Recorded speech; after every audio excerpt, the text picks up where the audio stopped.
Parce qu'en réalité, la source de ma joie, c'est Jésus qui m'a régénéré. C'est Jésus qui m'a sauvé. Et j'ai une nouvelle histoire. C'est ça mon histoire. Est-ce qu'on peut acclamer Jésus? Yes.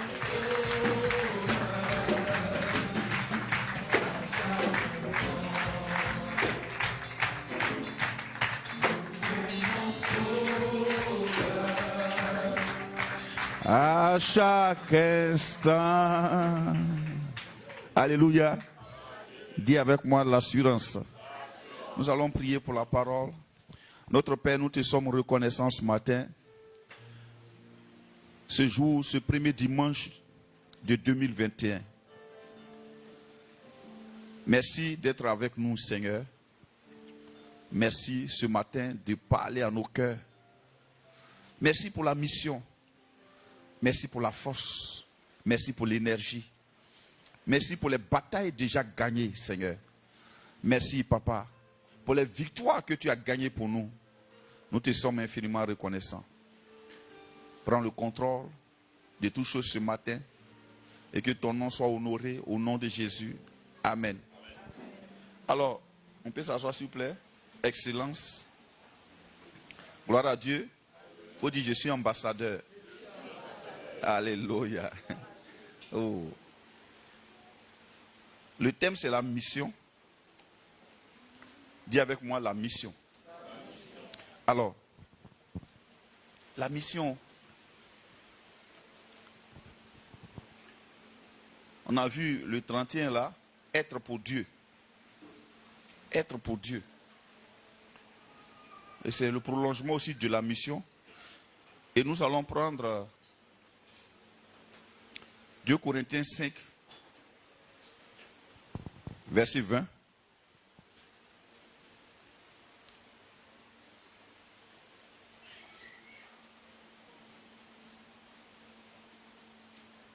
On va prendre même à partir du verset 11 au 20.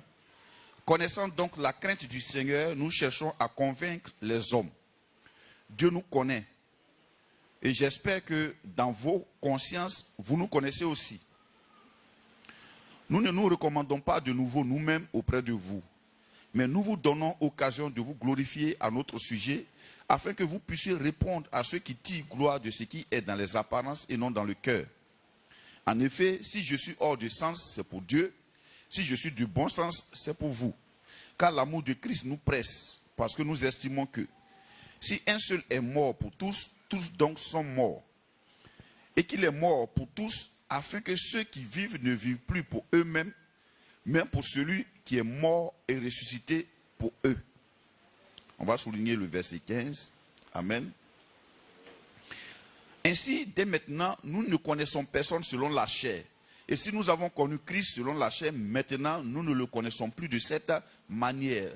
De quoi Paul parle? Paul parle de connaître Christ selon la chair, c'est-à-dire que quand il persécutait l'Église, il ne connaissait pas encore vraiment qui était Jésus. Maintenant, il a connu selon l'Esprit, il sait qui est maintenant Christ. Amen. Si quelqu'un est en Christ, il est une nouvelle créature. Les choses anciennes sont passées, voici toutes choses sont devenues nouvelles. Et tout cela vient de Dieu qui nous a réconciliés avec lui par Christ et qui nous a donné le ministère de la réconciliation. Car Dieu était en Christ réconciliant le monde avec lui-même, en n'imputant point au monde, aux hommes, leurs offenses.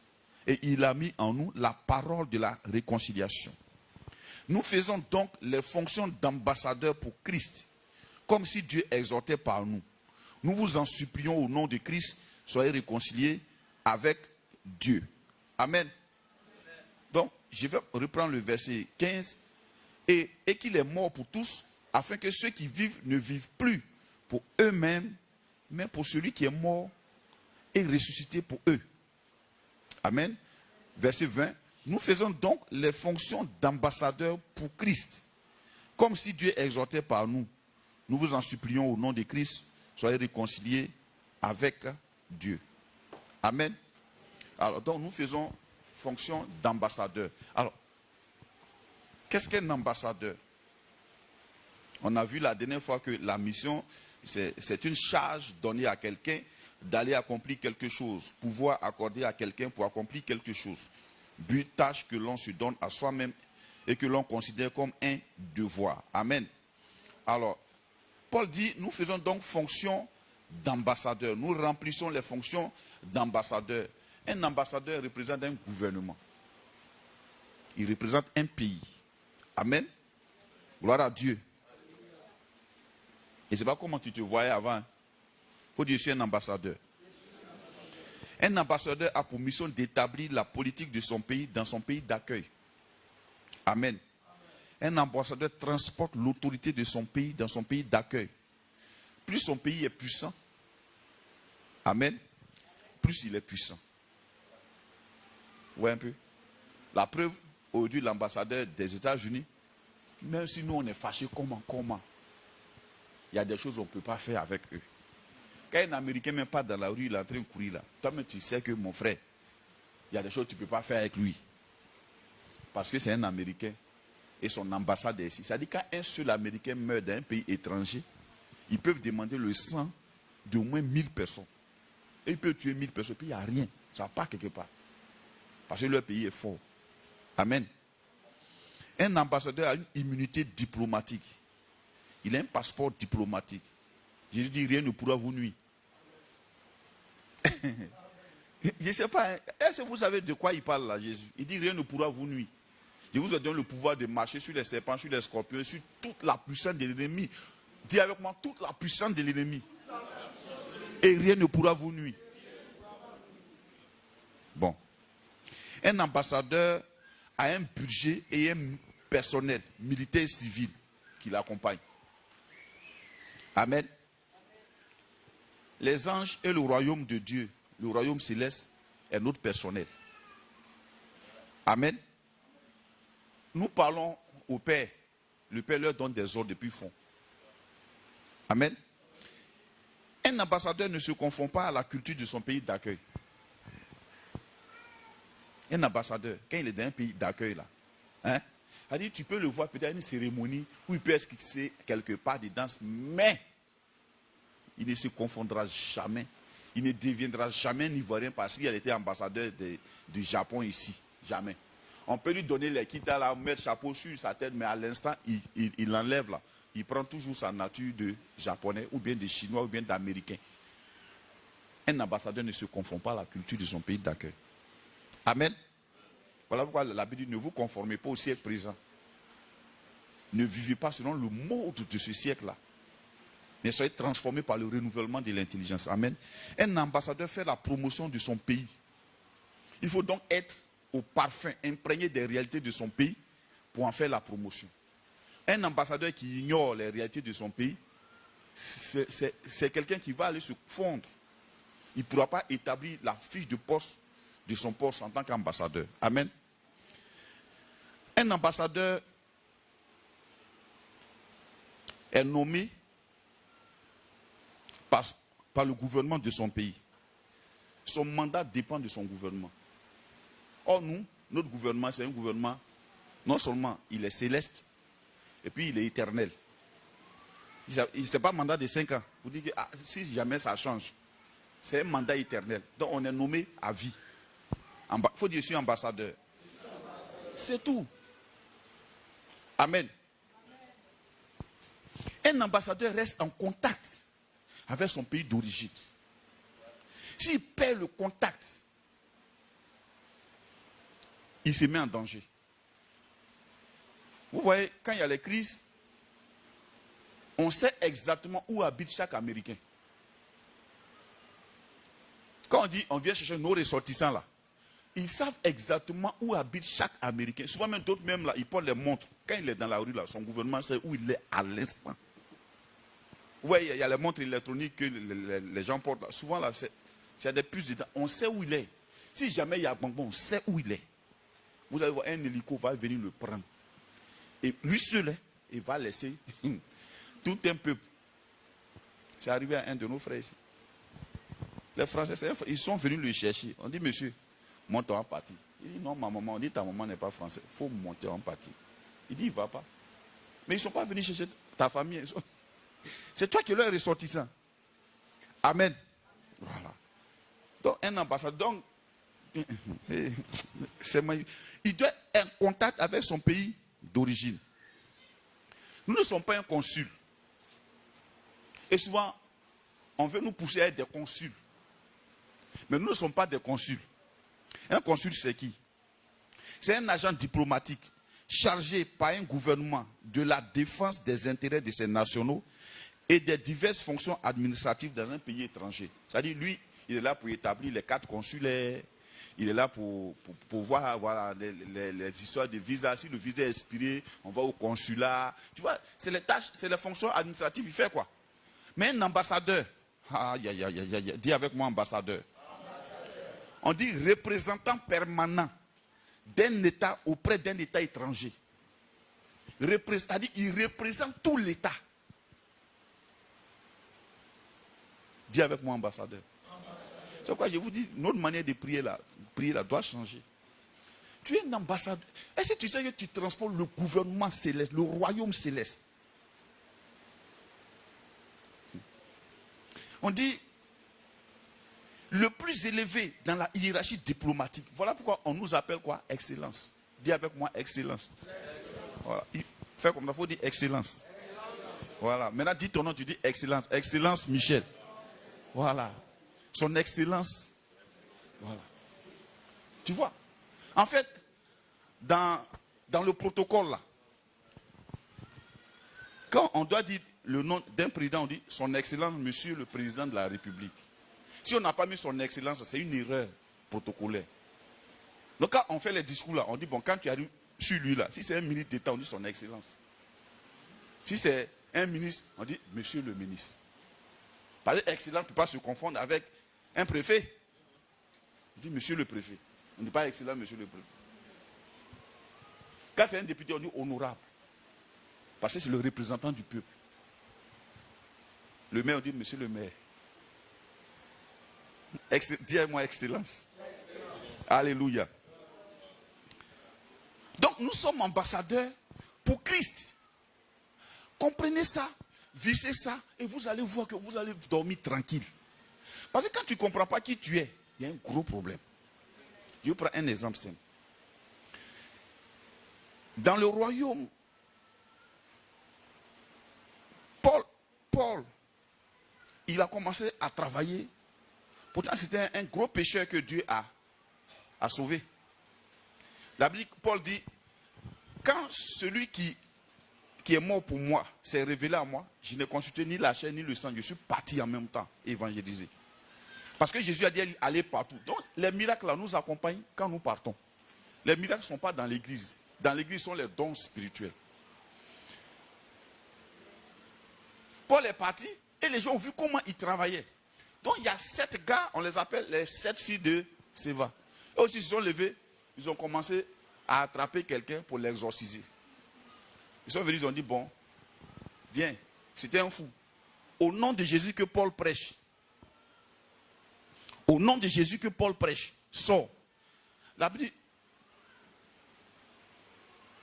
le démon leur a répondu. C'est sûr que quand le démon les a regardés, il dit, attends, au nom de Jésus que Paul prêche, c'est que ceux ils ne savent pas qui ils sont là. Parce que Paul, là, il nous a chassés un jour là-bas. C'est là où on est venu ici. Il a dit au nom de Jésus, sortez. Il n'a pas dit au nom de Jésus que Pierre prêche. Parce que Pierre était avant Paul. Il dit non, celui-là, il ne sait pas. Le démon, il dit bon, en fait, il connaît Jésus. Il sait qui est Paul. Mais vous, qui êtes-vous? Ils n'ont pas pu répondre. La Bible dit, le démon là les a frappés. Ils étaient 7, déchirés.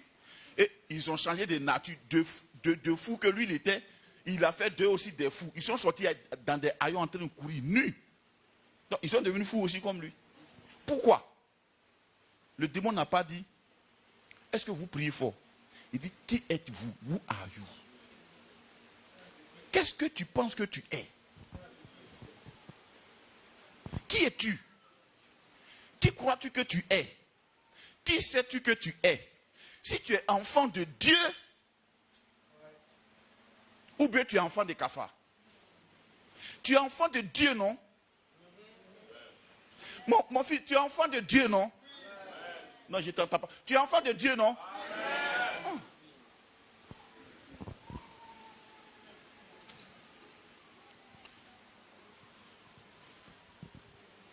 Si un jour tu n'as pas l'appétit pour manger, viens me voir à l'heure de la nourriture, assieds-toi à côté de moi. Tu vas manger. Mais quand tu me vois en train de manger là, tu n'as pas que ce que je suis en train de manger là, c'est doux jusqu'à fatiguer. Tu vas manger. Vous savez pourquoi?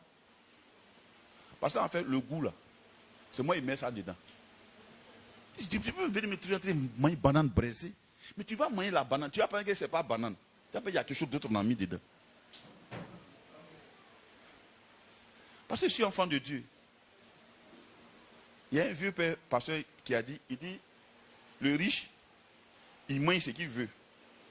Le pauvre mange ce qu'il trouve. Donc quand tu viens le trouver en train de manger papaye, parce qu'il n'a pas l'argent, hein, il mange papaye. Vous voyez un peu, non?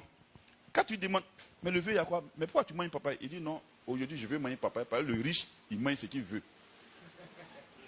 Il ne te dira pas, c'est parce que je n'ai pas l'argent qu'il mange papaye. Il te dit que le riche, il mange ce qu'il veut.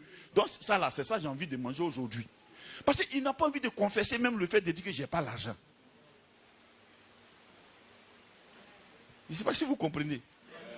Votre confession, elle détermine qui vous êtes. Ah. Ambassadeur. Dis avec moi ambassadeur. Maintenant, comme on est des... Ça c'est un rappel. Comme on est des missionnaires, on va bien définir quelles sont nos ressources en tant que missionnaires. Frère, nous avons beaucoup de ressources. Et si nous comprenons nos ressources réelles produisent des ressources matérielles. Si nous courons derrière les ressources matérielles, nous allons perdre nos ressources réelles. Mais si nous connaissons nos ressources réelles, elles vont produire les ressources matérielles, les ressources financières, les ressources matrimoniales, tout ce qu'il y a comme ressources. Amen. Ok. Acte 1, verset 8.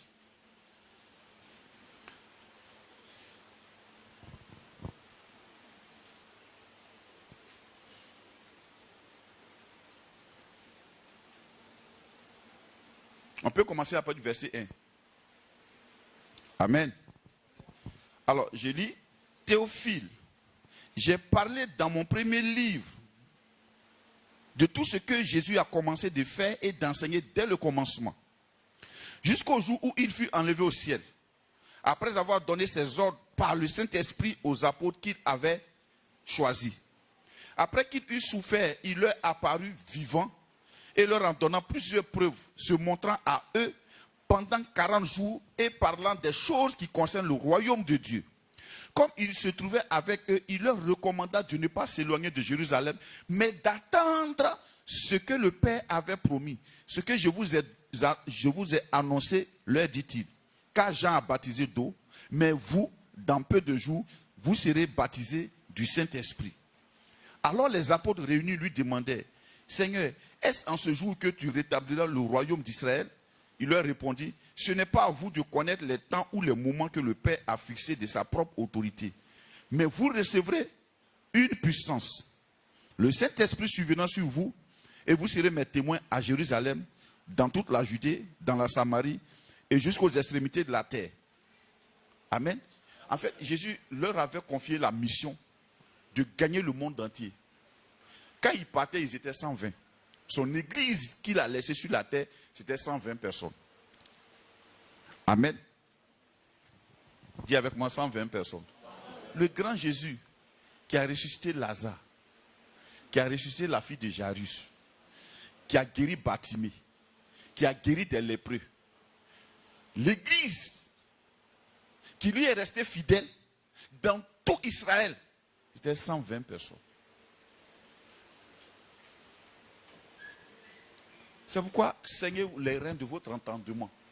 Pourquoi il n'a pas gagné tout l'univers avant de partir? En fait, il nous a laissé ça. C'est à nous d'avoir des églises de 3 000, 5 000, des millions. Lui, il est resté à 120 personnes. Il leur dit, je vous ai donné la mission d'aller partout. Mais avant de partir, restez dans la ville. Jusqu'à quoi? Jusqu'à ce que vous soyez quoi? Revêtus de la puissance d'en haut. Le Saint-Esprit survenant sur vous. Donc, notre provision, c'est quoi? Le Saint-Esprit. Dis avec moi le Saint-Esprit. En fait, Dieu ne nous a pas promis l'onction. L'onction, c'est un élément parmi tant d'autres. Mais le Saint-Esprit, c'est un tout. On se comprend bien, on ne se comprend pas. Les chrétiens se sont perdus parce qu'ils parlent tellement d'onction, plus d'onction que du Saint-Esprit. On peut avoir l'onction de générosité. L'onction, en fait, est une capacité. Le Saint-Esprit est une personne. L'onction est une capacité. Tu peux avoir l'onction d'évangéliser. Et puis ne pas avoir l'onction de gérer les âmes que tu gagnes.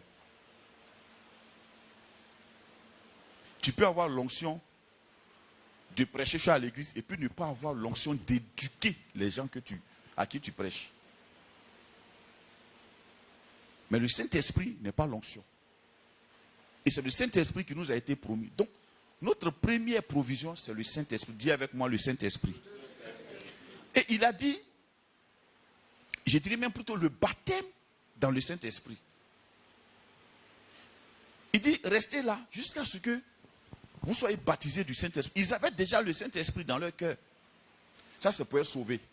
Donc, quand tu es sauvé, tu as l'Esprit dans ton cœur. Maintenant, il te faut connaître un autre baptême qu'on appelle le baptême du Saint-Esprit. Amen. Pour ça, il fallait qu'on t'enseigne même c'est quoi le Saint-Esprit. Gloire à Dieu. Gloire à Dieu.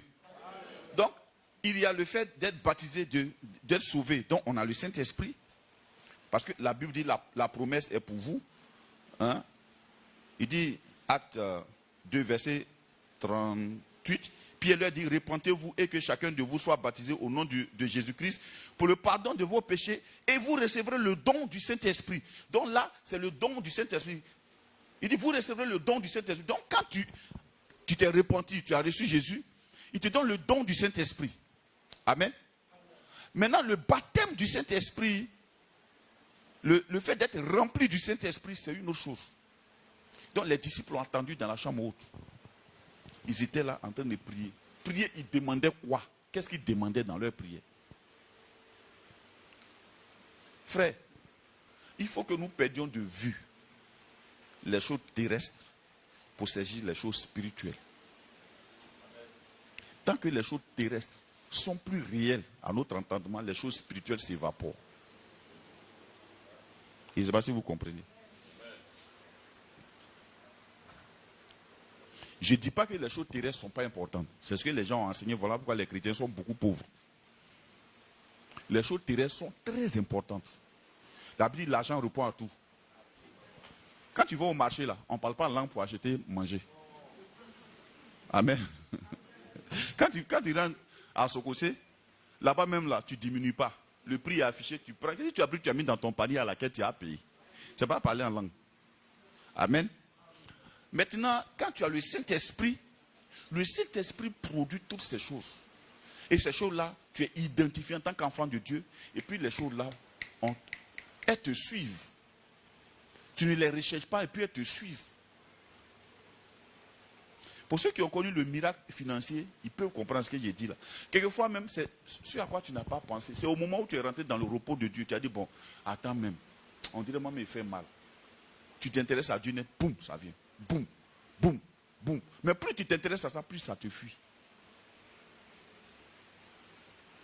En fait, les choses matérielles, si tu t'intéresses trop à ça, tu perds ta valeur spirituelle et ta position spirituelle. Donc, je ne dis pas que ce n'est pas important, c'est important. Gloire à Dieu. C'est très important. Je vais vous prendre un exemple simple. Quelquefois, moi, quand quelqu'un ne me donne rien, en tant que pasteur, je ne dis pas vraiment les gens sont méchants. Il faut quand même. Je dis, bon, et si l'offrande là était l'offrande de Naaman? Et si jamais c'était l'offrande qui allait être échangée par la lèpre? Tu aurais fait quoi? Tu veux avoir lèpre? Bénis Dieu.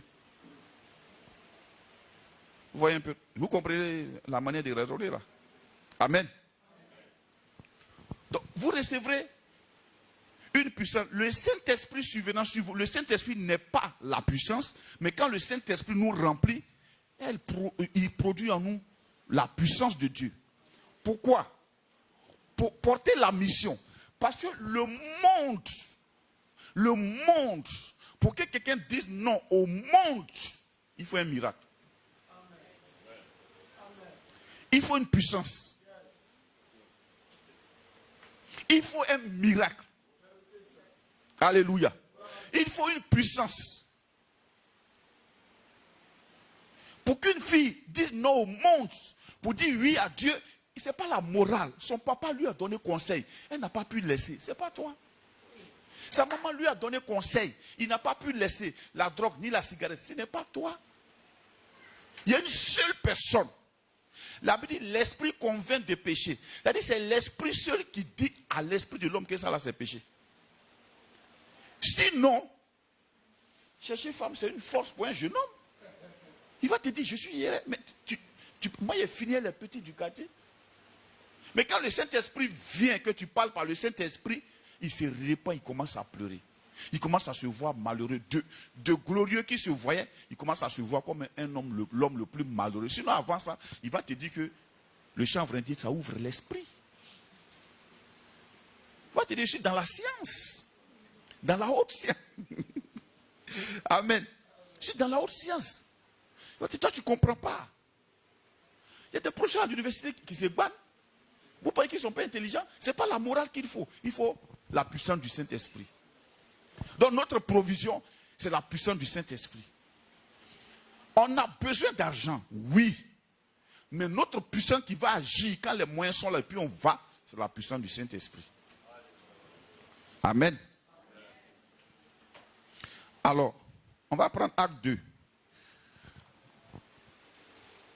La Bible dit quand Jésus leur a parlé comme ça, ils se sont retirés dans la chambre haute. Frère, gagner le monde, c'était une mission kamikaze, c'était grand. Il peut se précipiter pour aller. Jésus leur a dit, ne vous précipitez pas. Rassurez-vous de quelque chose. Soyez remplis de la puissance du Saint-Esprit. Voilà pourquoi, frère, en 2021, là, on doit être un. Je vous ai dit, il y a des paroles dans la Bible qui ne nous concernent pas. Je prends un exemple. Si on te gifle sur la joue gauche, dans la joue droite, ça c'est le monde qui nous gifle sur la joue gauche. Si tu es ici que tu as giflé quelqu'un sur la joue gauche, on va te prendre, on va t'attacher et puis on va te gifler sur la joue gauche et droite. Parce que tu n'es pas censé gifler quelqu'un. Si tu es ici que tu te refroidis, on te chassera. Tu n'es pas censé être comme ça. Il y a des choses que Jésus a dites, c'est des choses, nous, face au monde, mais pas nous face à nous. Ça ne marche pas. Ça ne marche pas. Voilà pourquoi vous allez voir qu'il y a des frères, ils sont là. Non, moi-même, là, je ne vois pas où ma vie va. Et puis tu te refroidis. Moi, je ne t'appelle pas. Hein. Tu veux m'insulter. Tu veux dire que moi, je sais où ma vie va. Tu penses que je suis content d'être au docu et de prêcher. Tu penses que je suis content. Tu penses que je suis content de me tenir ici. Ce n'est pas un luxe pour moi de me tenir devant un micro pour parler. J'aurais aimé être à Bahamas. Tu penses? Mais je suis content parce que je suis régénéré. Bahamas n'est rien pour moi. Et c'est la joie du Saint-Esprit. Donc si tu refuses ça, ça veut dire que tu n'es pas né de nouveau. Tu n'es pas des nôtres. On ne t'exhortera pas. On t'encouragera. La Bible dit, jeune homme, fais ce que ton cœur te dit de faire. Pêche même si tu veux. Mais souviens-toi, tu seras appelé en jugement pour ça. Amen. Donc c'est ça. La vie chrétienne, c'est un miracle, frère. Le fait même que toi-même tu t'asseyes à l'église, c'est un miracle. Ou bien tu as oublié ton passé? Aïe, dis-moi aïe. Ah.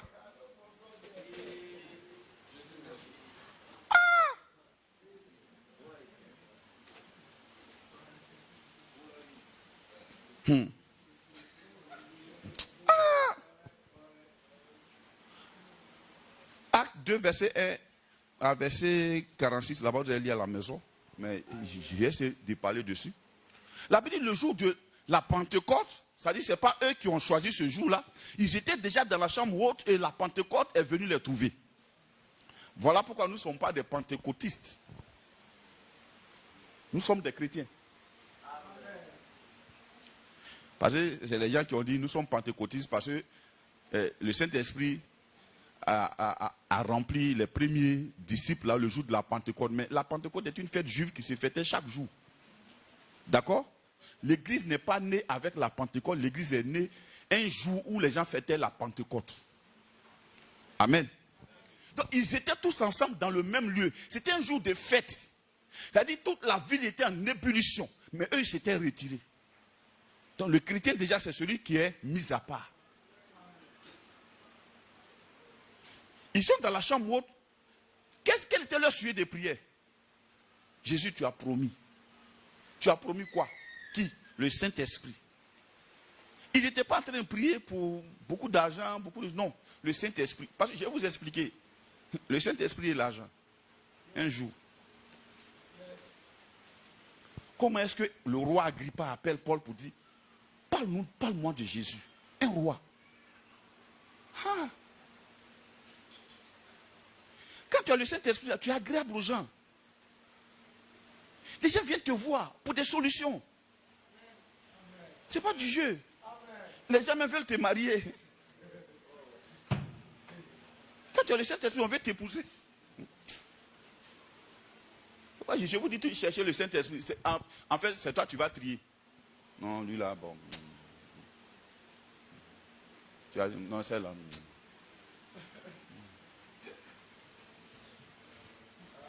Mais c'est vrai, je vous dis que c'est vrai. Quand tu as le Saint-Esprit, tu deviens joli. Quand tu as le Saint-Esprit, tu deviens joli. Aïe. Mais tu deviens joli, hein. Je vous dis. Le Saint-Esprit, my God, c'est plus puissant que le make-up.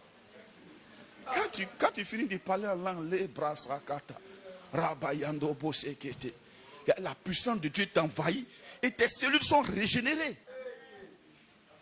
Alléluia. La Bible dit qu'ils se sont retirés dans la chambre haute. Et le Saint-Esprit est venu. On va voir ça. Ils étaient chargés d'aller parler au monde. Amen. On dit, le jour de la Pentecôte, ils étaient tous ensemble dans le même lieu. Tout à coup, il vint du ciel un bruit comme celui d'un vent impétueux. Et il remplit toute la maison où ils étaient assis. Des langues semblables à des langues de feu leur apparurent, séparées les unes des autres et se posèrent sur chacun d'eux. Gloire à Dieu. On dit quoi? Des langues sont apparues. Ils avaient besoin d'aller parler. Ils ont besoin d'autres langues, des langues enflammées. Et ces langues-là se sont séparées les unes des autres. La langue qui est descendue sur Fabrice n'est pas la même que celle qui est descendue sur moi. Ainsi de suite. Chacun avait sa langue. Dis moi, j'ai ma langue. J'ai mon feu. Alléluia.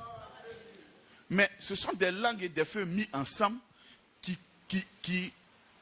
qui forment quoi? Un assemblage coordonné. Ce n'est pas des langues de feu de désordre. C'est un assemblage coordonné. Ils ont le même but. Ils accomplissent les mêmes objectifs. Mais dans la diversité. Amen. Et ils furent tous remplis du Saint-Esprit et se mirent à parler en d'autres langues selon que l'Esprit leur donnait de s'exprimer. Selon que quoi? L'Esprit leur donnait de s'exprimer. Donc qui parlait quand ils ouvrent la bouche? Le Saint-Esprit. Donc quand ils vont évangéliser, qui parle? Le Saint-Esprit. Alléluia. Alléluia. Maintenant, quand le Saint-Esprit gagne quelqu'un, qu'est-ce qui se passe? Parce que quelqu'un peut venir au milieu de nous, ne pas être gagné par le Saint-Esprit, mais il peut être motivé par un intérêt. On va loin où? Vous allez bien identifier ça. On dit quand ils ont fait comme ça, la foule, dis-moi la foule, qui était à la fête, a entendu le bruit de la chambre haute, où il y avait près de 120 personnes. Or, dans la ville, là, c'était des multitudes qui se sont déplacées. Il y avait des fanfares, il y avait la musique, il y avait la joie, il y avait la nourriture, il y avait des cris de tout. Mais comment eux, ils ont fait pour entendre un bruit qui est venu de 120 personnes? Plus que eux, leur bruit. C'était un bruit amplifié par le Saint-Esprit. Dans l'hébreu, même quand on dit Saint-Esprit, ça dit le souffle saint, le vent saint. Le souffle roi, le souffle saint. sont venus. Ça les a attirés. Le Saint-Esprit va attirer les gens vers toi. Et puis toi, tu as parlé. Mais quand il n'y a pas le Saint-Esprit, quand tu vas, tu as l'impression que la chose est difficile, mais en réalité, ce n'est pas difficile. Et je suis parti à mon fils à Chine. Il me regarde, papa, et puis tu vois, les gens, ils acceptent le Seigneur. Papa. Il dit, mais le vieux, comment tu fais? Il dit, c'est pas moi, c'est le Saint-Esprit petit. Où tu as dormi? Ça dépend. Ah, si tu as dormi devant Facebook, ça ne peut pas produire ça. Hein? Ah non. Dis-moi la mission. Sinon, ce n'est pas la force. La Bible, ce n'est ni par la force, ni par la puissance, mais c'est par mon esprit. C'est le Saint-Esprit. Et il a attiré la foule est venue. Et Pierre a commencé à parler à la foule. Et c'est ce que Pierre disait. Il dit, vous avez renié le Saint. Et vous avez tué, c'est ce Jésus que vous avez tué là. C'est lui qui est le Messie. Non, il les accuse même. Mais la Bible dit quoi? Après avoir entendu ce discours, ils ont fait quoi? Verset 37. On va lire ça ensemble. 1, 2, 3. Entendu ce discours, ils eurent le cœur vivement touché. Dis avec moi, le cœur vivement touché. Et il dit à Pierre et aux autres apôtres, hommes frères, que ferons-nous? En d'autres termes, quand le Saint-Esprit parle, les gens qui t'écoutent sont obligés de te demander maintenant la solution. De la même manière, Pharaon a demandé à Joseph, tu as parlé, on n'a qu'à faire quoi? Ils disent quoi? Pierre leur dit, répentez-vous, en d'autres termes, changez. Frère, ce que les gens n'arrivent pas à comprendre, ils pensent que Dieu, il fait tout. Dieu était présent deux fois, il dit changer. La repentance, c'est le changement, il dit changer. Il dit, répentez-vous et que chacun de vous soit baptisé au nom de Jésus-Christ pour le pardon de vos péchés et vous recevrez le don du Saint-Esprit. Car quoi? La promesse est pour vous. Quelle promesse? Le don du Saint-Esprit, le salut de Dieu est pour vous, pour vos enfants et pour tous ceux qui sont au loin, en aussi grand nombre que le Seigneur notre Dieu les appellera. Et par plusieurs autres paroles, il les conjurait et les exhortait, disant, sauvez-vous de cette génération perverse. Il faut le Saint-Esprit pour que quelqu'un quitte la perversité. Amen. 41. Ceux qui acceptaient sa parole furent baptisés. Et en ce jour-là, le nombre des disciples s'augmenta d'environ 3000 âmes. Nous allons voir la vraie conversion. Quand elle se passe, qu'est-ce qui se passe? Amen. Verset 42. Parce que quand on va commencer, beaucoup viendront. Écoutez bien ce que je suis en train de vous dire. Beaucoup viendront. Suivez. 42. On dit quoi?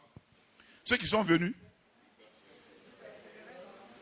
Quand le Saint-Esprit gagne les gens, ils font quoi? Ils font quoi? On dit, ils faisaient quoi? Ils persévéraient. Virgule. Non, attends, on va lire comme des bons disciples. On va reprendre ils persévéraient. Parce que la virgule suppose que c'est la continuité de ils persévéraient. Donc, après chaque virgule, on va répéter ils persévéraient. 1, 2, 3. Virgule.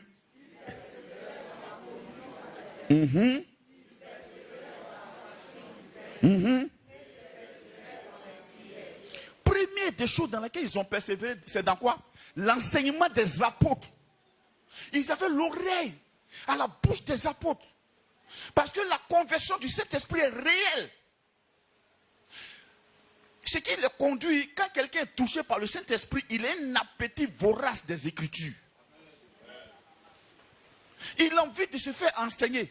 Mais quand il n'est pas convaincu par l'Esprit, il vient à ses propres dogmes qu'il a envie d'imposer à l'Église. Et c'est celui-là qui crée, la Bible dit, on a qu'à s'aimer, il n'y a pas l'amour ici. Non, ici on ne fait pas de délivrance. Non, le pasteur ici, vraiment, je ne le comprends pas. Il ne nous rend pas visite. La Bible n'a pas dit que Pierre partait chez eux. On dit eux. On continue. D'abord, première des choses, on dit, il persévérait quoi? Dans l'enseignement des apôtres. Pour qu'il soit un, il fallait qu'il soit nourri à la même mamelle.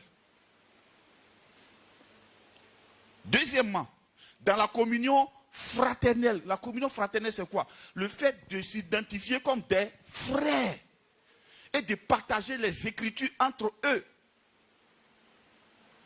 Il n'y avait pas de sous-groupes. Ils s'identifient en tant que frères, point. Pourquoi? Parce qu'ils sont nés du même Père, qui est le Saint-Esprit. Le Saint-Esprit les a convaincus, ils avaient laissé les mêmes choses. Et ils avaient acquis les mêmes choses.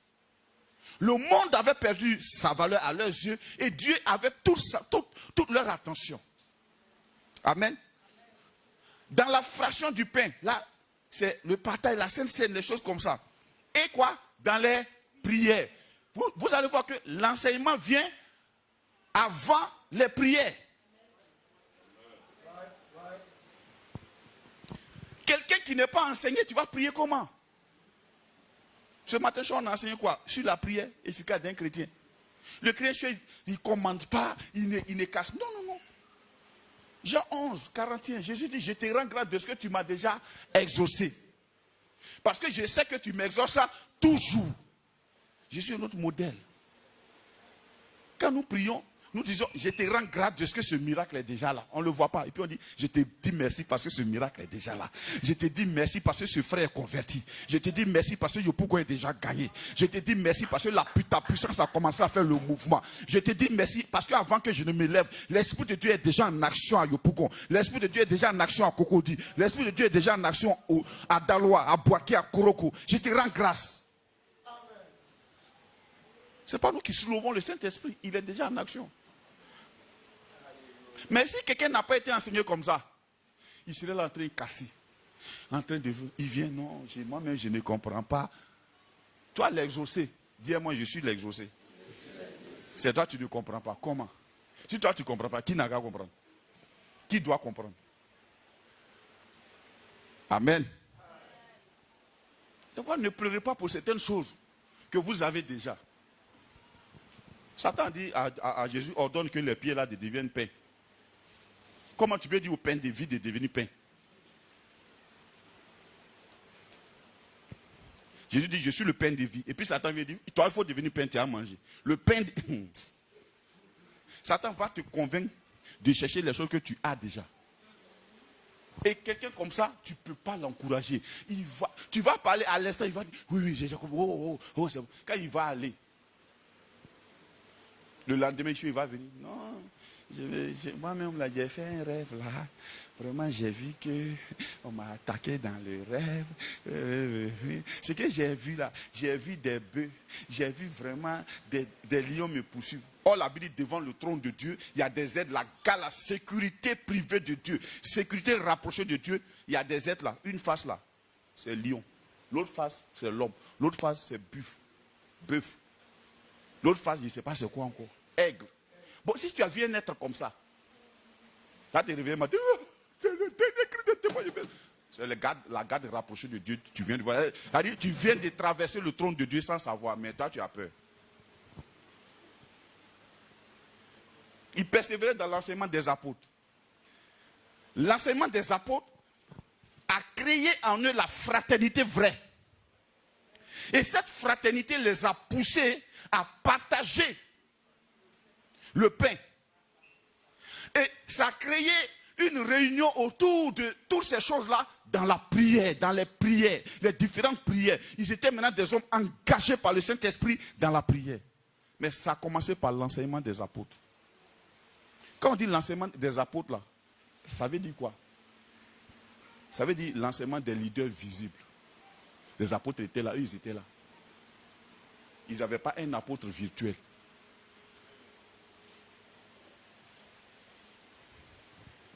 Vous comprenez, non? Ils n'étaient pas ici et puis ils ont un père spirituel quelque part. Ils étaient là, eux ils étaient là, puis eux ils parlent. Ce qu'ils disent là, ils prennent. À l'époque là, ce n'est pas maintenant que l'affaire des églises, il y avait plein de doctrines. La Bible, Gamaliel a dit, il y a un certain Teudas qui est apparu, qui s'est pris pour quelqu'un. Quand on l'a tué, Sa doctrine a disparu. Il y a un autre Judas qui est apparu. Il dit, laissez cela maintenant. Si ça vient de Dieu, ça va continuer. Si ça ne vient pas de Dieu, ça se détruit. C'est-à-dire qu'il y avait différents enseignants. Mais eux, ils étaient fidèles là. Ils recevaient. Amen. Gloire à Dieu.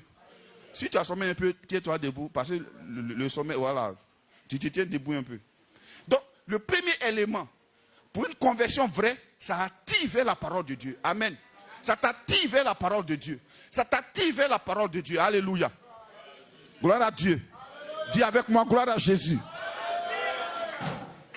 Amen. Verset 43. La crainte s'emparait de chacun. Regarde, on peut s'asseoir maintenant. Qu'est-ce qui s'est passé? Quand ils ont été enseignés, ça a créé en eux, l'enseignement a créé quoi? Le fait qu'ils soient enfants de Dieu. Parce que pour que je sache que Fabrice est mon frère, ça veut dire qu'on a le même père, on a le même sang. Mais si moi je sais que je suis bêté et qu'il est gros, on ne peut pas être en union. Or, l'enseignement des apôtres a fait qu'ils se sont identifiés comme frères. Alléluia. Et après les 4 éléments, il y a une 5e conséquence qui a commencé à se passer. La Bible dit quoi? La crainte s'emparait de chacun. Dis-moi la crainte. Vous voyez, les choses saintes, il y a une sainte crainte qui doit entourer ça. Je ne peux pas considérer la chaise de Dieu comme ma chaise personnelle. Ça, c'est un ventilateur du Seigneur.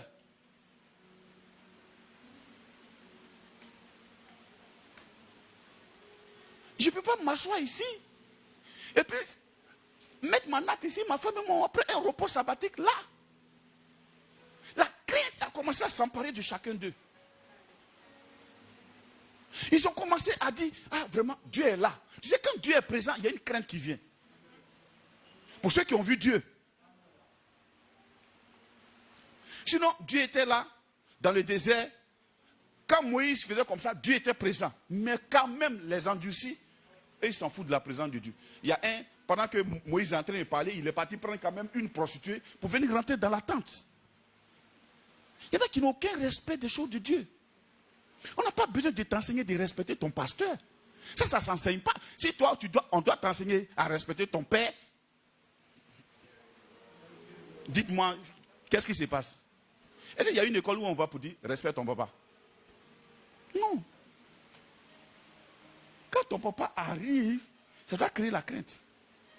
Vous qui êtes les pères là, vous allez avoir beaucoup d'enfants. Hein?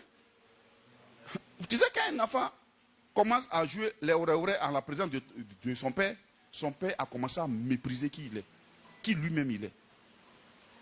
Sinon, pourquoi moi je suis père et puis je suis là-dedans de jouer les oreilles? À cause de quoi? La crainte a commencé à s'emparer de chacun d'eux. Pas la crainte, j'ai peur de mourir. Non. C'est une sainte crainte qui te fait respecter les choses de Dieu, qui te fait respecter l'ordre divin, qui te fait respecter ta responsabilité. Quand la crainte vient, on ne te dit pas de donner, tu donnes naturellement. Alléluia.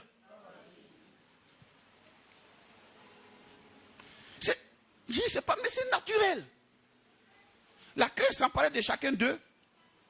Et, verset 43, et quoi? Il se faisait beaucoup de prodiges et de miracles par les apôtres. Pourquoi? DG. Pourquoi? Parce que, les apôtres maintenant ont eu à intégrer ceux qui sont gagnés par le Saint-Esprit dans le corps de Christ. Ils ont commencé à avoir la même pensée quand les apôtres prient et ils n'ont pas de sujet de prière différents. Vous allez voir, pendant qu'on est ici, on est en train de prier pour la mission, il y en a qui ne verront pas leur miracle dans la mission. Ils viendront, non, moi je vais me marier. Aujourd'hui, on n'a pas prêché sur le mariage. Moi, je vais me marier. Mais l'homme que tu vas marier, il est Dieu. Il faut qu'on aille le chercher. Il va venir se convertir, puis il va te marier. Sinon, la femme que tu as mariée là, elle est Dieu. Allons prêcher. Il y a un miracle dans la mission, frère. Il y a un miracle dans la mission. Je vous dis la vérité. Quelqu'un qui est missionnaire, tu n'as pas besoin de prendre 3 jours. Le jour que c'est né dans ton cœur, la porte du ciel commence à s'ouvrir pour toi. Mais il faut t'asseoir, tu as commencé à te lamenter. Tu verras que tes lamentations ne cesseront pas. Tu ne trouveras rien d'agréable d'ailleurs. Tu ne vas pas t'apprécier. Tu portes l'habit, tu changes. Après, moi-même, là, on dirait que je ne suis pas très... Moi-même, on dirait que... Ah, moi-même, quand je me regarde là, on dirait que... Non. Et puis, tu changes. Mais quand tu es en mission, tu vois des gens qui viennent te parler. Tu pries, Dieu fait dans leur vie. Tu pries, Dieu fait dans leur vie. Tu deviens quoi? Le bâton de Moïse dans la main de Dieu. Tu partages la mer rouge. Amen. Donc, après, tous ceux qui croyaient étaient dans le même lieu et ils avaient tout en commun, ainsi de suite, ainsi de suite. Gloire à Dieu. Ils étaient chaque jour tous ensemble. La Bible dit, au verset 45, ils vendaient leurs propriétés et leurs biens. Tu vois, en fait, pour que quelqu'un arrive à ce stade de don, il faut le Saint-Esprit. Il faut le Saint-Esprit. C'est pourquoi nous, on ne prêche pas trop à faire de donner là-haut. Parce que le Saint-Esprit ne t'a pas convaincu de donner. Si tu donnes, ça devient malédiction. Parce que la Bible dit de donner avec libéralité, de façon libre, dans la joie, de façon volontaire. Donc, il ne faut pas... Quand tu es cupide, tu attends un pasteur marmailleur pour venir te pousser à donner, pour t'expliquer. Quand tu donnes là, tu vas voir tout de suite, si je t'aime. Pourquoi on a besoin de faire tout ça là? Quand la parole de Dieu touche le cœur de quelqu'un, il donne. Il donne. Il donne, et puis c'est un secret même, il donne. Il donne. Moi, je peux vous dire, il y a des gens qui viennent me trouver ici, et puis qui me donnent pour dire, c'est mon offrande. Et je mets dépose ça sur le compte, ça passe même pas ici. Mais souvent, c'est bon. Il donne. Il donne. Quand le Saint-Esprit touche le cœur de quelqu'un, il donne. Tu veux que les gens donnent, prêche Jésus. Ne prêche pas sur l'offrande, prêche Jésus. Quand Jésus rentre, il donne. C'est tout. On n'a pas besoin de faire des séminaires sur don pour dire que vraiment, quand tu donnes là, on t'a arrosé comme si on t'a... Non, non, non. Elle a la révélation de qui est Jésus pour toi. Tu vas comprendre que ton argent n'a plus de valeur pour toi. C'est Jésus qui a de la valeur. On n'a pas besoin de faire des séminaires sur le mariage. La soeur n'a qu'à être convertie. Elle va t'aimer bien. Quelqu'un qui n'a pas Jésus, tu vas faire 1000 séminaires. Et il va oublier 2 jours après. C'est fini. Mais quelqu'un qui est converti, il comprend ce que c'est que son époux. La Bible dit, aime ta femme comme Christ a aimé l'église. Il comprend ce que c'est. Mais quelqu'un qui n'est pas converti, le seul verset qu'il retient dedans, c'est femme soit soumise. Il est sur sa femme. Sois soumise. La Bible dit, c'est moi le chef ici. Est-ce que tu es en championnat avec quelqu'un? Tu as quel problème? Dans ta propre maison, tu demandes qu'on te respecte. Tu as un problème? Moi, dans ma maison, je n'ai pas besoin de mentir. Le respect s'impose de soi. Attends. Attends. Je n'ai pas besoin de négocier qu'on me respecte. C'est de nature qu'on me respecte. Si on ne me respecte pas, c'est que ce n'est pas les gens qui me respectent qui ont un problème. Moi, j'ai un problème. Amen. Moi, j'ai un problème. Soit je me suis amusé à l'autorité de Dieu. Comme tu paies le DG d'une société, puis tes employés ne te respectent pas. Mais ce n'est pas eux, c'est toi qui es le problème. Tu penses que c'est un jeu de venir manger un midi et deux avec tes employés? Fais ça, tu vas voir. Ils vont t'envoyer. Patron, il faut me donner la chaise. Il ne fait pas exprès. Tu as profané les choses saintes. La Bible dit, il y a un danger qui est sur la terre. C'est le serviteur qui se prend pour fils. Oh, les chrétiens, eux, ils ne confondent pas. Tu es une servante. Tu es chez moi, tu es ma servante. Tu n'es pas ma fille, hein. Hey. Hey. Ne confonds pas. Tu n'es pas mon enfant, hein. Je te paye pour faire ton travail. Tu t'arrêtes là, point. Tu n'éduques pas mon enfant aussi. Be careful. On se comprend, monsieur, on ne se comprend pas. Hé, hey, réveillez-vous là. Vous avez été trop ramolli. Je ne paye pas mon enfant pour nettoyer mon salon. Si je te paye à la fin du mois, tu es mon employé. Paul dit quoi? Il dit, vous qui êtes les serviteurs, qui vous êtes même convertis, même si vous êtes convertis, regardez comme, servez vos patrons comme si vous étiez en train de servir le Seigneur. Ça veut dire, ne brisez pas, c'est pas parce qu'il est chrétien que tu es devenu chrétien qu'il est ton père. C'est toujours ton patron, même s'il est chrétien. Même si vous partez dans la même communauté, c'est ton patron. À la maison là, tu n'as pas le droit d'aller allumer sa télé pour t'asseoir et regarder ça. Je parle à quelqu'un là ce matin. Quelquefois, on demande pardon aux servantes pour éteindre la télé pour qu'on prie. On leur demande pardon pour venir. Et puis même, on ne m'aime pas. On a besoin de t'aimer ici. On n'a pas besoin de t'aimer. Et tu n'es pas là parce que je t'aime. Qui t'a dit ça? Are you crazy? Tu es là parce que tu travailles, je te paye. Point. On se comprend bien, on ne se comprend pas. Ah.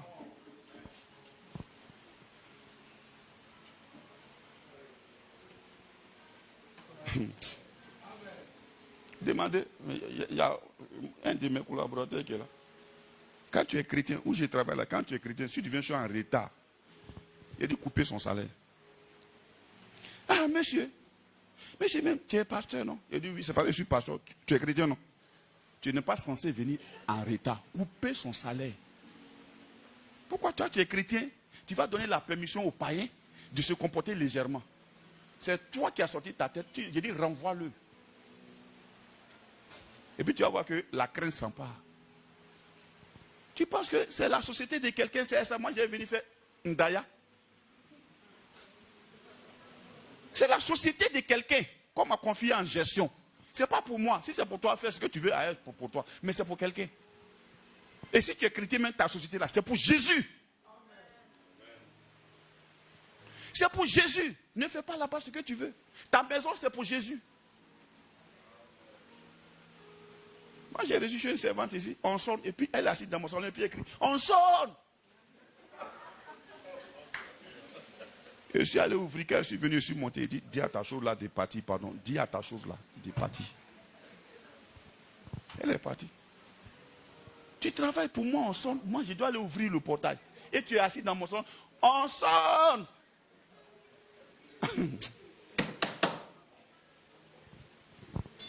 Tu vois, il y a des luttes dans vos têtes parce que tout ce que vous avez, non, on doit être bon, on doit être gentil. La Bible dit on n'a qu'à être gentil. Tu n'es pas mon enfant, ce que mon enfant ne fait pas chez moi, tu fais. Tu as fait comment, mon protégé? Tu vas faire comment? La crainte s'emparait de chacun d'eux. Et il se faisait beaucoup de prodiges et de miracles. Oh, du tellement les parents, on a démissionné, c'est les enfants qui nous disent comment on doit les éduquer. Après, on est étonné. Non, vraiment, mon enfant l'a passé, on n'a qu'à prier. Il y a un monsieur qui est venu me voir, un bon monsieur, sa grosse Mercedes, un jour il est venu me voir. Je l'ai enseigné au début. Il est venu, il dit, papa, j'ai un problème. Il dit, j'ai un problème. Il dit, oui, c'est quoi le problème? Il dit, mon petit beau là, vraiment, il va, il boit, et puis il vient, il vomit dans la maison, mais moi, je ne comprends pas. Vraiment, j'ai parlé que je suis fatigué. Il dit, tu as parlé que tu es fatigué. Il dit, oui. Maintenant, qu'est-ce que tu veux? Il dit, vraiment, si on peut prier pour lui. Il dit, d'accord, ok. Dieu m'a déjà répondu. Il dit, ah bon? Il dit, oui. Il dit, je dois faire quoi? Il dit, chasse-le. Il dit quoi? Il dit, chasse-le.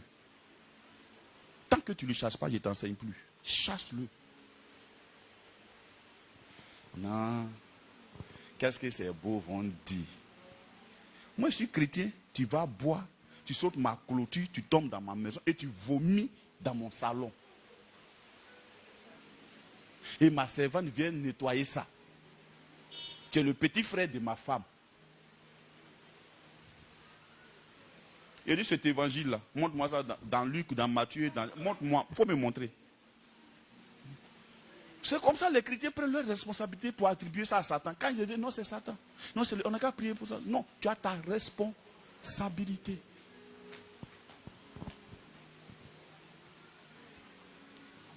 Ne t'assois pas pour que la servante dise ce que ton mari aime.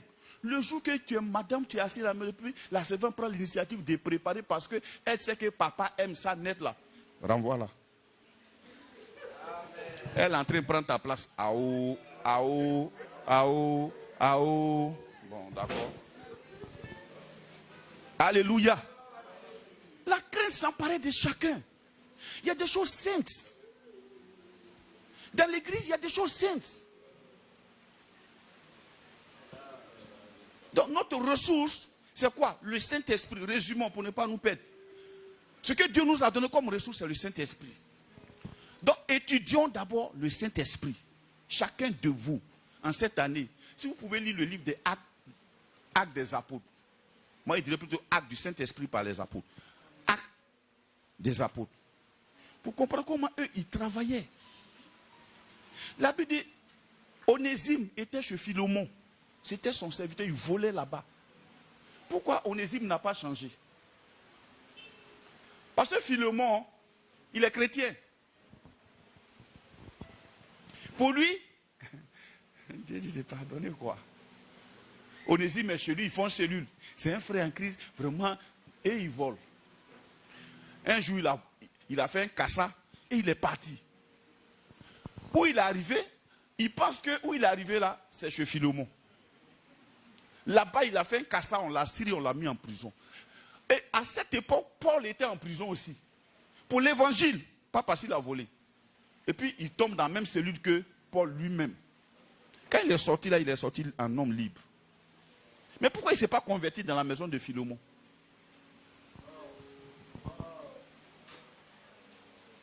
Pourquoi? On va partir prêcher. Il y a beaucoup qui vont venir. N'enfreignez pas la conversion des gens par votre gentillesse inutile. Ta gentillesse ne peut rien changer. Quand le Saint-Esprit n'a pas convaincu quelqu'un de péché, tu as beau lui donner tout ce que tu veux. Il finit ça, tu ne fais pas attention, il viole ton enfant. Laisse le Saint-Esprit travailler. Comptons sur sa ressource, sa puissance. Et quand le Saint-Esprit parle, les gens ont le cœur vivement touché. Comment Paul, qui pouvait convertir Paul si ce n'est pas le Saint-Esprit? Comment Paul? Il a pu devenir, Saul de Tarse a pu devenir Paul. C'est par le Saint-Esprit. Comment tu peux devenir une femme magnifique pour ton époux? C'est par le Saint-Esprit. Si une soeur n'est pas convertie, tu as beau faire attention à ces beaux petits discours dans l'assemblée, sa réalité va se manifester un jour.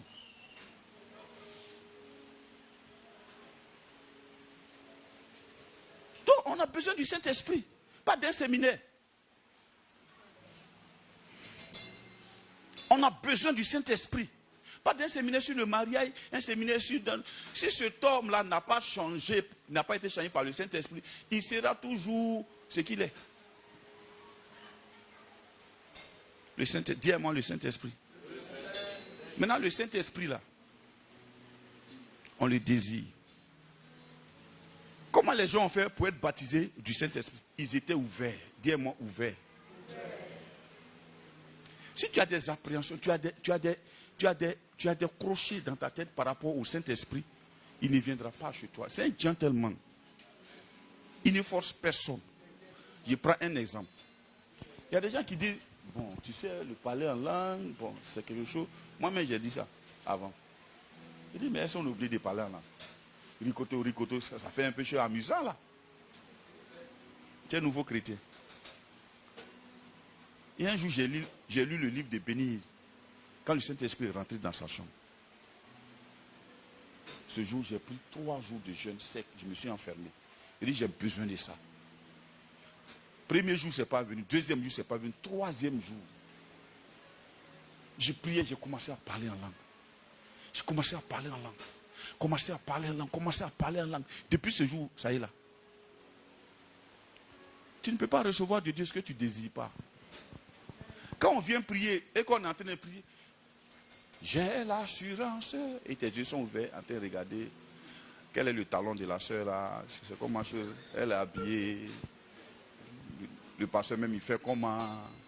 Bon, vous voyez, aujourd'hui, là, vous voyez, on a commencé à remplacer le Saint-Esprit par la décoration. C'est joli. C'est pas mauvais. On doit changer même ça. C'est pas ça qui est mauvais. Mais quand on change ça, ça ne doit pas changer notre vision. C'est toujours le Saint-Esprit. On a commencé à changer. Au lieu de changer le caractère, on a commencé à louer le charisme. Tu as beau avoir le charisme de prêcher, quand ton caractère est sale, tu deviens un problème. Comment un enfant fait pour être impoli dans une assemblée comme ça? Le caractère. Tu as beau lui donner ce que tu peux lui donner, il va casser ça. Il a besoin du Saint-Esprit. Quitte au milieu, laisse-le à Dieu. Onésime, il fallait qu'il arrive dans un coin où il n'y a pas miséricorde. Chez Philémon, il était trop dans la miséricorde. Comment tu as une servante? Toi, tu as les humeurs chez moi. Papa m'a parlé mal, tu es fâché. Si j'étais payé à 30 000, je vais chercher une gouvernante. Et elle a payé à 100 000.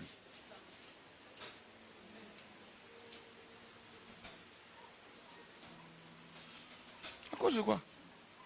Non, c'est-à-dire que... Machin. On doit te comprendre quoi? Mon enfant, enfin, toi tu dors. Je te paye. À cause de quoi? Dis-moi. Manéa. Si tu dors chez moi, et que tu manges chez moi, mais je ne te paye plus. Si tu dois dormir à l'heure où moi, mes enfants ont faim. Onésime, il était chez Philémon. Philémon est bon. Philémon, quoi. Dis-moi le Saint-Esprit. Vous n'avez pas dit ce que Pierre a dit? Il dit, il y a deux là, je ne sais pas si c'est qui. Il dit, j'ai livré leur chair à Satan pour leur apprendre de ne pas blasphémer. C'est-à-dire, il les a excommuniés. Vous savez une chose, vous savez pourquoi moi, je n'aime pas trop la sous-discipline? Hein? L'excommunion, là, c'est dangereux. C'est ce que Paul appelle te livrer à Satan. C'est-à-dire, quand on t'a excommunié ici, même si tu vas dans une église que tu prends scène là-bas, tu es toujours excommunié. C'est pas parce que quand tu es divorcé, là, que tu arrives en France, tu es toujours divorcé. C'est pas parce que tu es en France que tu n'es pas divorcé, tu es divorcé. Amen. Donc c'est dangereux, c'est livrer les gens à Satan. Voilà pourquoi tu fais, on prie. On prie. Amen. Je dis ça pour que votre esprit ne soit pas écorché. Parce que quand les âmes seront là, beaucoup comme ça, c'est là aussi il y a beaucoup de perdition. La Bible dit, quand les disciples ont commencé à être nombreux, les hellénistes ont commencé à se plaindre. Il y aura les hellénistes. C'est comme ça que les diacres sont nés. Sinon, les diacres, là, ce n'est pas le plan parfait de la gestion de l'église de Dieu. Dans le plan parfait de la gestion de l'église de Dieu, je vais vous dire une chose, frère, tu es censé nettoyer les WC là aussi.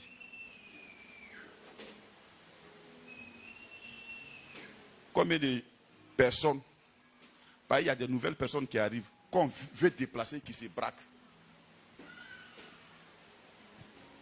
Il faut te tenir debout, quelqu'un va s'asseoir.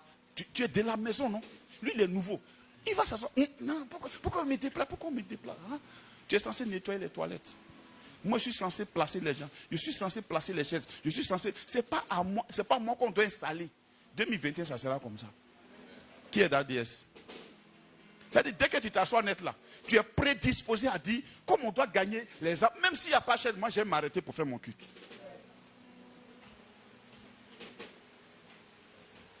Qui est prêt à aller nettoyer les toilettes là? Les gens, ils vont là-bas, ils font quoi? Et puis, ils font, quand ils font comme ça, l'eau là à terre comme ça. On dirait qu'ils ont utilisé Seridaga dedans. Comment?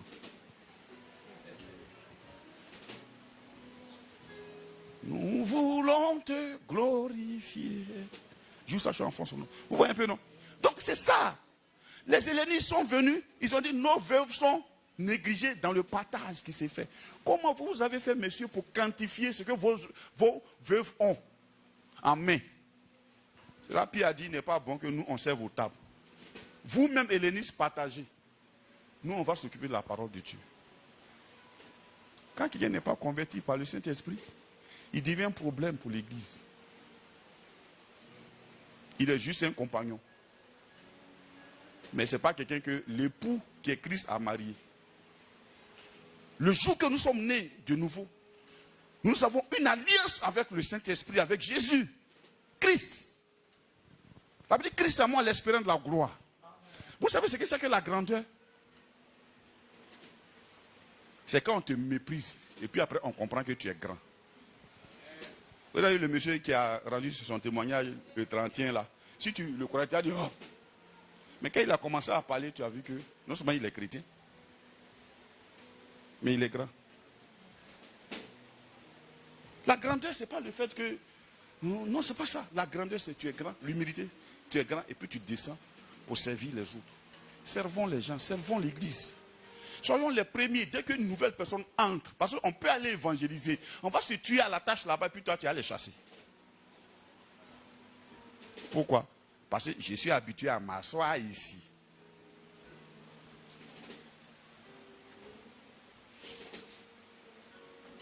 Le jour que Florence vient, tu n'as pas trop d'autorité comme moi. Seulement quand je te regarde maintenant, tu es levé où? Le jour qu'elle vient me dire qu'un chrétien, et il y a des nouvelles personnes qui sont arrivées, quelquefois il y a des jeunes même, ils se plaignent. La personne qui est debout est plus âgée que toi. Et on te dit, il faut te tenir debout. Elle ne veut pas ou bien il ne veut pas. Pourquoi? Le jour que quelqu'un ne se lève pas parce que tu as mis d'installer une nouvelle personne, viens me dire, viens me faire la passe. Viens faire comme ce que Paul a fait. On va l'attacher pour le frapper. Vous connaissez les délivrants des chrétiens célestes, non? On coupe les rameaux là, et puis on te chicote. Voilà. Vous voyez un peu, non? Parce qu'on peut aller prêcher. Le Saint-Esprit peut inviter des gens. Il y a des gens qui viennent, ils passent, ils entendent et puis ils rentrent. C'est le Saint-Esprit qui les a fait venir. Et tu es assis. Ils rentrent dans nos toilettes, ils sont nets. Là-bas, c'est bien. Le pasteur, il prêche bien, mais ils sont sales. Ils sont jolis, jolis comme ça, mais ils sont sales. Chez mon frère, là-bas, là. Là-bas, ceux qui nettoient dans les toilettes, là, c'est les DG de société. C'est les DG de société. Eux, ils ont la serpillère. Dès qu'un sont net, ils rentrent. Et puis lui-même, il te demande, mon frère, ça va? Ok. Et puis il nettoie dedans. Puis il sort. Et puis il a arrêté, il écoute le message. Lui qui a arrêté là, il a peut-être 4 sociétés. Quand il sort, tu vois la voiture dans laquelle il monte. Toi-même, tu es décoré de tes talons. C'est ça la grandeur. Est-ce qu'on peut acclamer Jésus un peu? C'est ça la grandeur. Tu vois, le frère, il est jeune, il t'essaie, il a arrêté, il t'installe. Je fous attention, machin. Quand tu demandes, c'est le DG de telle banque. Et toi, mais tu as honte. Ne méprisez pas les gens. Parce que le prix qu'on paye sur le front de l'évangélisation pour les gagner, c'est un miracle de gagner une âme. Il y a la joie aussi quand il y a un seul péché qui se répand. Notre ressource, c'est le Saint-Esprit. Donc quand tu méprises une âme que le Saint-Esprit a gagnée, tu sais ce que tu fais? C'est ce qu'on appelle le blasphème contre le Saint-Esprit. La Bible dit ça, il n'y a pas pardon dedans. Tu fermes le ciel à un individu. Et puis toi, tu es rentré.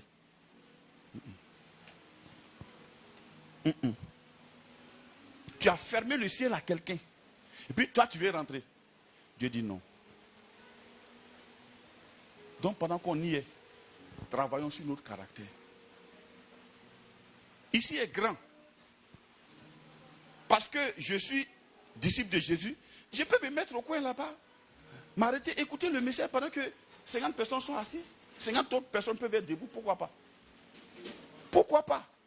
Les nouvelles personnes, on doit les installer là où il y a le vent. Nous, on doit se mettre dans la chaleur. Pourquoi pas? C'est nous, on court derrière les ventilateurs. Ah, c'est ici, il y a le vent. Quand tu es assis, jette un coup d'œil derrière. Qui est arrivé? Est-ce qu'il a l'habitude de venir? S'il n'a pas l'habitude de venir, toi-même, tu te lèves. Servir d'autres n'est pas obligé. Tu dis, mon frère, viens. Assieds-toi là. Et puis toi, tu te mets. Peut-être tu mets chez une chaise là-bas, tu t'assois. Tu ne vas pas fondre. On est prêt à gagner les âmes, ils sont prêts, le Saint-Esprit même est prêt. Est-ce qu'on est prêt aussi à les gérer? C'est ce qu'on doit faire cette année. Soyons prêts à les gérer, mes enfants. Soyons nobles. La noblesse, c'est ça. La Bible dit quand le roi qui règne là, il est d'une noblesse, le peuple est serein. Alléluia. Gloire à Jésus. On va se tenir debout. Cher excellent, excellence. Il y a un pays, on m'a raconté une histoire. On dit on ne voit jamais son ambassadeur. Et effectivement, je n'ai jamais vu son ambassadeur en Côte d'Ivoire ici. Moi, j'ai jamais présenté l'ambassadeur de ce pays-là ici. C'est un grand pays. On dit à leur ambassade, quand tu vas là, le monsieur qui a le balai à main qui est en train de balayer, le monsieur te trouve dans le bureau de l'ambassadeur. Ce n'est pas lui l'ambassadeur en fait. C'est le premier gars que tu as trouvé en bas là, qui est en train de balayer. C'est lui l'ambassadeur. Vous voyez un peu, non? Le monsieur que tu trouves à la porte en train de balayer là, c'est lui qui prend les décisions. Lui que tu as trouvé dans le bureau, ce n'est pas lui. Hein. Ça, c'est une mascotte. C'est le gars que tu as dépassé là. Avant que toi tu n'arrives là-bas, lui il a dit tous les renseignements sur toi en bas ici. C'est lui l'ambassadeur. Nous sommes des ambassadeurs spéciaux. On nous voit. Paul dit, nous sommes regardés comme pauvres. Mais nous enrichissons plusieurs. C'est le mystère. On se frotte à toi, on se marie. On se frotte à toi, on s'enrichit. On se frotte à toi. Mais pourtant tu es au dos cuit. Pourtant il fait chaud ici. Mais pourquoi ici il y a tant de miracles? Ambassadeur. Ambassadeur. Dis avec moi ambassadeur. C'est quoi j'aime ce chant? I'm what God says I am. I'm what God says I am a winner and not a loser. I'm what God says I am. I am. I am a winner and not a loser. I'm what God says I am. Alors, chère excellence, il faut dire avec moi excellence. Il faut dire je suis ambassadeur. Je suis ambassadrice. Avant que tu n'entendes ce que je viens de te dire, tu ne savais pas. Donc ne te condamne pas. Commence à apprendre ça. Pratique-le maintenant. Et tu verras ce que Dieu va faire dans ta vie. Quand tu es là, tu vois quelqu'un. C'est les âmes que Dieu a envoyées. C'est le Saint-Esprit qui les a attirées. Quand tu sors, c'est le Saint-Esprit qui conduit tes pas. Parle de Jésus à quelqu'un. S'il accepte, tu as gagné la joie au ciel. Et si tu es sujet de joie au ciel, Dieu va t'arroser toujours pour que tu sois toujours sujet de joie.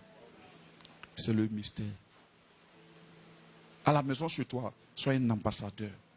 Même quand tu parles à tes enfants, sois un ambassadeur. La Bible dit, si tu n'as pas soin des tiens, et particulièrement des membres de ta famille, tu as régné la foi. Prends soin de tes enfants. Enseigne-leur la parole de Dieu. Prie avec tes enfants, qu'ils soient petits ou pas, prie avec eux. Tu es un ambassadeur. Ta maison doit servir le Seigneur Jésus. On va lever les deux mains puis vers Dieu. Seigneur, je te rends grâce pour tous ces ambassadeurs que tu as réunis en ce lieu. Nous chassons la culpabilité maintenant au nom de Jésus. À partir de maintenant, nous avons le mandat, la lettre d'accréditation, Seigneur, sur la terre pour manifester ton règne et ton royaume. C'est en nous que les hommes doivent voir la présence de Jésus, la grâce de Jésus. Père, c'est pourquoi je prie pour le Saint-Esprit que tu nous as donné. Je te rends grâce parce qu'à partir d'aujourd'hui, nous manifestons les dons de l'Esprit. À partir d'aujourd'hui, nous manifestons la puissance du Saint-Esprit. À partir d'aujourd'hui, nous ouvrons notre esprit à ton esprit, Père. La Bible dit l'Esprit de Dieu rend témoignage à notre esprit que nous sommes enfants de Dieu. Père, c'est par ton esprit que nous avons la conviction de notre salut. Nous avons la conviction que nous sommes tes enfants. Merci, Seigneur, pour ces jeunes gens qui changent. Oh, merci pour ta transformation, ta guérison. Merci pour ces jeunes filles, Seigneur, que tu englobes dans ta mission. Merci, Père. Merci parce que la Bible dit que tu n'as jamais vu le juste mendier son pain. Alors nous sommes des hommes bénis, des femmes bénies. Parce que nous sommes tes ambassadeurs. Merci pour la lettre d'accréditation. Mon âme t'est bénie. Merci parce que ma soeur rentre rassurée. mon frère rentre rassuré. Nous nous approchons du trône de la grâce pour obtenir miséricorde, pour obtenir grâce, afin de secourir, Seigneur. Nous sommes les secouristes que tu as envoyés dans le monde. Nous sommes ceux que tu as mandatés, à qui tu as donné ton esprit, afin, Seigneur, de guérir, Seigneur, les cœurs brisés. Exerce notre langage, exerce notre entendement. J'ai pris pour la maison de chacun de nous. Seigneur, c'est là où repose notre âme. J'ai pris que, Père, une attention particulière soit mise pour chaque maison au nom de Jésus. Et que quand tes ambassadeurs sortiront pour parler de toi, quand ils rentrent, qu'ils trouvent le repos, ne nous conduis pas, ne nous amène pas les gens qui doivent troubler notre repos chez nous à la maison. Ne nous amène pas, ne permets pas aux gens, Seigneur notre Dieu, sous une apparence de piété et de pitié, comme, Seigneur, les Gabaonites qui sont venus avec des habits déchirés, des vieux pains, Seigneur notre Dieu, pourtant ils habitaient juste la contrée voisine. Seigneur, accorde-nous le discernement, afin que, Père, nous soyons des hommes et des femmes qui remplissons pleinement, Seigneur, la mission pour la gloire de ton nom. Pendant que nous moissonnons, que quelqu'un d'autre ne détruise pas par derrière. Dans le nom de Jésus. Amen. Que Dieu vous bénisse.